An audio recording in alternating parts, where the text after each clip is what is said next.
요즘 시장 정말 거대한 충격에 휩싸였죠. 그래서 오늘 이 시간에는요, 이 지정학적 위기가 대체 어떻게 시장을 흔들고 있는지, 그리고 사실 그 뒤에 숨어 있는 기회랑 위협은 또 뭔지 한번 제대로 파헤쳐 보겠습니다. 한 애널리스트가 지금 상황을 딱 한마디로 이렇게 표현했어요. 악재의 클라이맥스. 와, 말 그대로죠. 나올 수 있는 나쁜 소식은 이제 다 나왔다. 정점을 찍었다. 뭐 이런 뜻인데 듣기만 해도 정말 강렬하고 좀 불안해지는 말 아닌가요? 자, 그런데 진짜 중요한 질문은 이제부터입니다. 클라이맥스. 그 다음은 뭘까요? 이 충격의 정점이 지나가면 시장은 과연 어디로 가게 될까요? 지금 이 순간에도요, 물밑에서는 이미 엄청난 변화가 시작되고 있거든요. 첫 번째 파트입니다. 시스템에 가해진 충격. 시장이 최근에 정말 상상도 못했던 블랙스완급 악재를 만났죠. 바로 이란과의 전면전 가능성이었습니다. 이건 뭐 누구도 예상 못한 시나리오였어요. 근데 진짜 놀라운 건 뭔지 아세요? 이 어마어마한 충격에도 시장이 그냥 버텨낸 정도가 아니라 거의 모든 손실을 회복해버렸다는 거예요. 정말 대단한 복원력이죠. 자, 이건 우리에게 두 가지를 말해줍니다. 첫째, 시장이 어느 정도는 이런 일이 생길 수도 있겠다 하고 이미 각오를 하고 있었다는 거고요. 둘째, 주가가 떨어지기만 하면 이때다 하고 사려는 사람들이 엄청나게 많다는 뜻입니다. 자, 이 차트를 한번 보시죠. 상황이 훨씬 더 명확하게 보일 겁니다. 먼저 미국 시장의 대표주자 미니 S&P 500 지수 거의 제자리로 돌아왔죠. 시장이 충격을 이겨냈다는 겁니다. 그런데 동시에 오른쪽을 보면 대표적인 안전자산이죠. 금 가격이 0.9%나 뛰었어요. 이게 무슨 뜻일까요? 사람들이 주식을 막 팔아치우진 않지만 혹시 모르니까 하는 마음으로 금을 사면서 보험을 들어두고 있다는 아주 확실한 신호인 거죠. 그렇다면 이 지정학적 위협이라는 게 구체적으로 어떻게 경제 전체에 영향을 미치는 걸까요? 자, 그 연쇄 반응의 첫 번째 고리, 바로 유가 패러독스에 대해 이야기해 보겠습니다. 여기서 핵심 키워드는 바로 호르무즈의 역설입니다. 호르무즈 해협. 여기가 전 세계 원유가 지나다니는 길이거든요. 근데 만약에 이란이 여기를 막아버린다? 이건 그냥 기름값이 좀 오르는 문제가 아니에요. 전 세계 경제의 혈관이 막혀버리는 그런 심각한 상황이 되는 겁니다. 자, 그럼 그 무서운 악순환이 어떻게 진행되는지 한번 볼까요?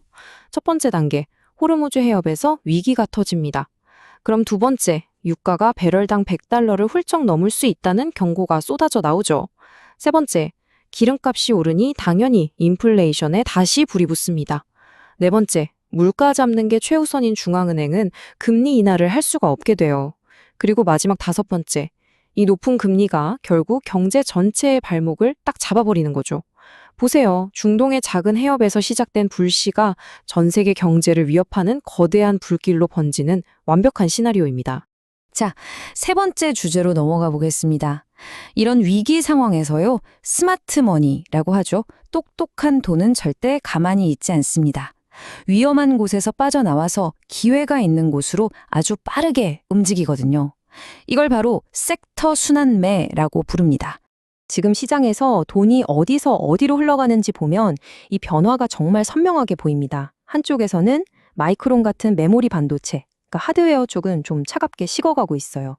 반면에 다른 한쪽, 팔란티어나 오라클처럼 실제로 돈을 버는 소프트웨어 기업들, 그리고 로키드 마틴이나 엑선모빌 같은 방산, 에너지 섹터는 아주 뜨겁게 달아오르고 있죠. 결국 위기가 시장의 주인공을 바꾸고 있는 겁니다.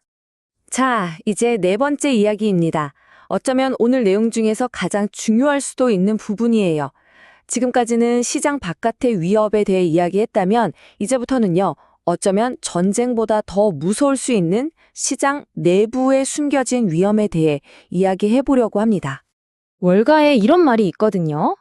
바퀴벌레 한 마리가 보이면 안 보이는 곳에 수백 마리가 더 있다. 소름 돋죠? 이게 바로 바퀴벌레 이론인데요. 눈에 보이는 문제가 하나 있다면 그건 사실 빙산의 일각일 뿐이라는 아주 무서운 경고입니다. 그렇다면 월가가 지금 두려워하는 그 바퀴벌레는 대체 뭘까요?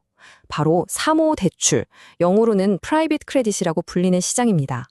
이게 뭐냐면 은행 같은 공식적인 기관을 거치지 않고 기업들끼리 직접 돈을 빌려주는 아주 거대하면서도 규제는 덜 받는 시장이에요. 근데 만약에 여기서 돈이 마르는 문제가 생긴다? 그럼 그 충격이 금융 시스템 전체를 무너뜨릴 수 있는 말 그대로 시한폭탄이 될 수 있다는 겁니다. 자, 그럼 이렇게 혼란스러운 상황에서 우리는 도대체 어떻게 해야 할까요? 이제부터는 전문가들이 말하는 생존 전략, 3가지 핵심 원칙을 딱 정리해서 알려드리겠습니다. 첫째, 방어에 집중하는 겁니다. 지금처럼 갈등이 심하고 인플레이션 우려가 클 때는 오히려 수혜를 볼 수 있는 에너지나 방산 같은 섹터에 주목하라는 거죠. 둘째, 선별이 중요합니다. 똑같은 기술주라고 다 담는 게 아니라 좀 뜬구름 잡는 하드웨어보다는 실제로 돈을 잘 버는 소프트웨어 기업을 콕 집어서 골라야 한다는 겁니다. 그리고 마지막, 이게 제일 중요한데요. 원칙을 지키는 겁니다. 언제 터질지 모르는 충격에 대비해서 여기까지 밀리면 무조건 판다는 식의 엄격한 손절 라인을 반드시 정해둬야 합니다. 그리고 이 모든 이야기가 우리, 특히 한국 투자자들에게는 더욱더 뼈아프게 다가옵니다. 바로 이 숫자 때문이요. 1462, 원달러 환율이죠. 환율이 이 수준까지 왔다는 건요. 미국 시장이 첫 번째 충격을 이겨내고 안정을 찾아갈 때 오히려 한국 시장은 지정학적 리스크에 환율 쇼크까지 더해진 이중고를 이제부터 본격적으로 겪게 될 수도 있다는 아주 위험한 신호입니다. 네, 분명 시장은 첫 번째 폭풍을 멋지게 이겨냈습니다. 하지만 이제 물밑에 숨어있던 사모대출 시장 같은 진짜 위험들이 모습을 드러내고 있어요. 어쩌면 우리가 마주해야 할 진짜 시험은 아직 시작조차 안 한 건 아닐까요? 좋아요, 구독 부탁드립니다. 감사합니다.